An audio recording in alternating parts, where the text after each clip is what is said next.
Hi, fifth year accountant. So this was your last assignment. It was to answer the full cash budget question in 2008, question 9. So as you know, the cash budget will always come up as in the last question in your exam paper. And so on the left we have the question and on the right I have the solution. So if we just look at the question first. In the question on the left here, okay, you're asked to complete a cash budget. This information in the box at the top is last year's figures.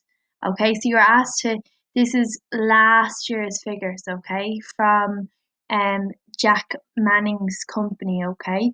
Then if you go down, you just scroll down, you'll see now that this is this year's expected sales, purchases, and all the information from this year.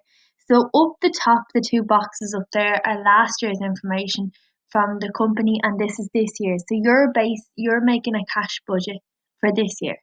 Okay, so you're asked to prepare a cash budget showing Jack Manning's expected monthly receipts, which is money in, receipts is just money in, and payments for 5 months, January to May 2018, and also the total column for the period. So we answer just part A first. So part A, we're asked to do the cash budget. So on the left, you can see what I have done is I have put in the columns January all the way across to May, because I'm asked to do for 5 months from January to May, and then I put in a total column.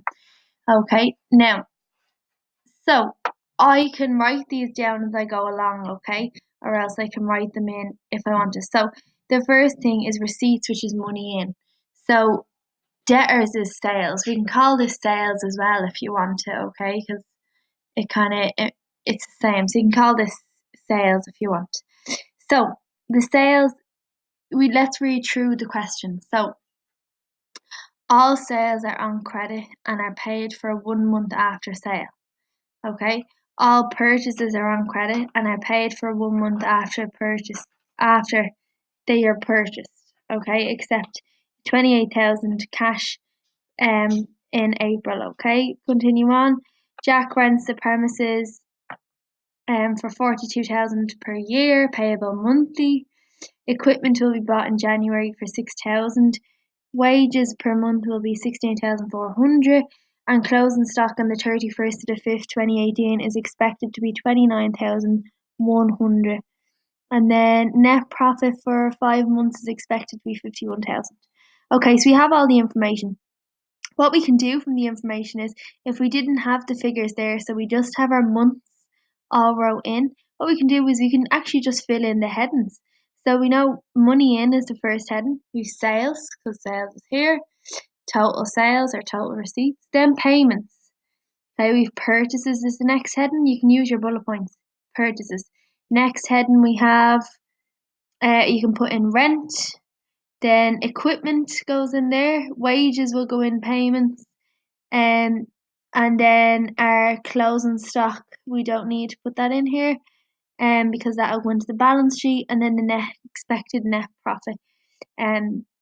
We don't need to put that in here either. Okay, so you can nearly do your months from January to May, and you can nearly write your headings by just looking at the points, just following the bullet points. Sales, purchases, and so on. Okay, so the first thing we do is we look at the question and we see that all sales are not paid until the month after sales. So if we're doing sales, okay, so we look at January. We have January here. Now, the figure for January is from December sales the year before, because remember, the sales that we made in December, we don't have to pay for January, because each time we sell something, we aren't getting the business to pay until a month afterwards.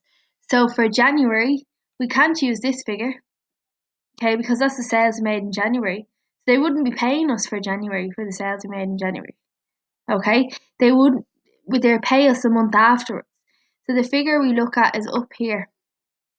Okay, we can see here our debtors, which is the people that owe us money. So debtors is the people that owe us money. That's our sales. So this was from the last year.